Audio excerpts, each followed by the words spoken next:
falando de um assunto que ainda faz diversas vítimas, os trotes de falsos sequestros. Muita gente já deve ter recebido um telefonema de um criminoso dizendo que sequestrou algum parente e que precisa de resgate para libertá-lo. Eu, inclusive, já recebi de uma filha que eu nem tenho, como se minha filha tivesse sido sequestrada. Pois bem, os criminosos estão cada vez mais sofisticados. Em alguns casos, eles escolhem a vítima pela internet. Como que eles fazem? Fazem buscas no Google de cidades ricas aqui do nosso país e pessoas que moram em condomínios fechados.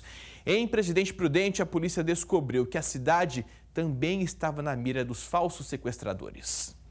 Quando o telefone toca e um número desconhecido aparece, nunca se sabe o que a ligação pode esconder. Milhares delas são munições para criminosos aplicarem golpes e fazer inúmeras vítimas. Já recebeu alguma ligação que a senhora desconfiou que fosse um golpe? Já recebi. O que aconteceu? Falando que tinha sequestrado minha filha. E aí? Eu não dei muita atenção, que estão tudo no Japão, né? Eu falei, tá bom. Aí desligou o telefone? Daí desligou. Geralmente eles ligam perguntando se você tá com um parente fora, já falando, né, que o parente mora fora, o nome da pessoa, tudo, mas aí você se bobear cai, né? Mas se você sendo um pouquinho esperto, dá pra segurar.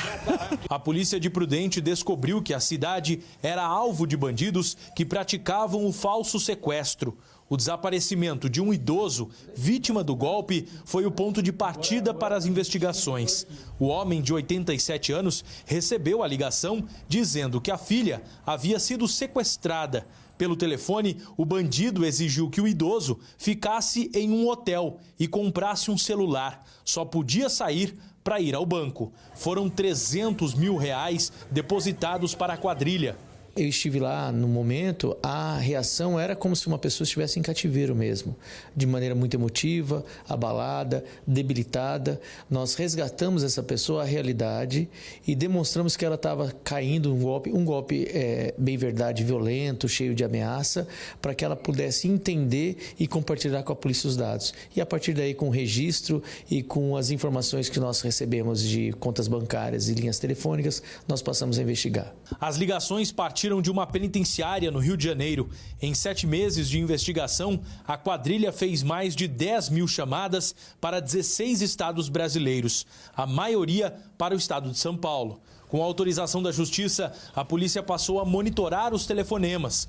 Num dos áudios, o criminoso conta para a namorada sobre o golpe. O telefone aqui é uma arma na minha mão. Não vai ligar pra mim passando trote, não vem. Oi?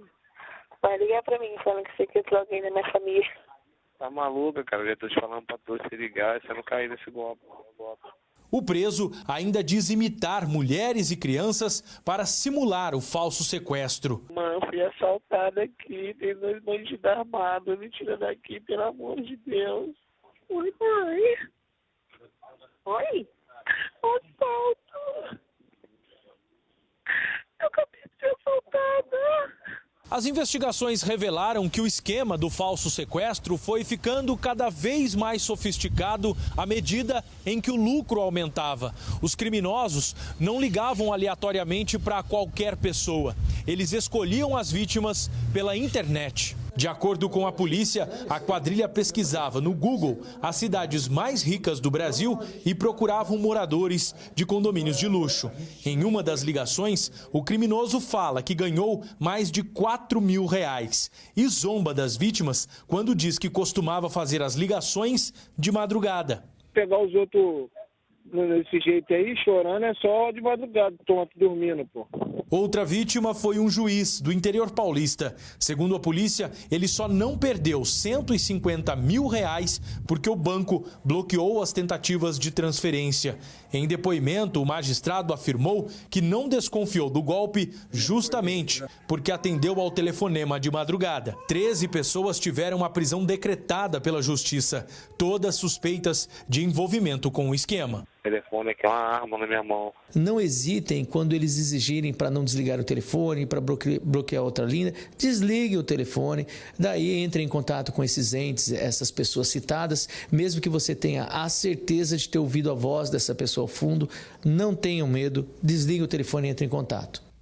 Gente, de maneira geral, a história sempre se repete. Eles vêm com essa conversinha mole e muitas vezes, quando você está ali assustado, você acaba falando o nome da pessoa. O que eu fiz para pregar uma peça nos bandidos quando me ligaram, falando que eu estava com a minha filha sequestrada? Aí eu falei, Dani, eles não estão fazendo nada com você. Dani, nem sei quem é Dani, não tenho filha, coisa nenhuma. Enfim, fui criando uma história para ver até onde eles iam. E eles vão tentando enganar a pessoa. Obviamente, se eu fosse pai, talvez eu ficasse muito mais nervoso, viu? Então, por isso que é importante ter calma nesses momentos, porque a história se repete, a polícia reforça e orienta para ter muito cuidado com essas pessoas. Um detalhe importante também é você, muitas vezes, tentar ligar para esse parente que supostamente está sequestrado. Mandar um WhatsApp, ver a última vez que foi visualizado pelo WhatsApp, ou fazer como o delegado falou, desliga a ligação, aí sim você liga para a pessoa. E mantenha calma, né? Porque toda aquela situação, além de tudo que você tem de prejuízo financeiro, caso você caia num golpe como esse,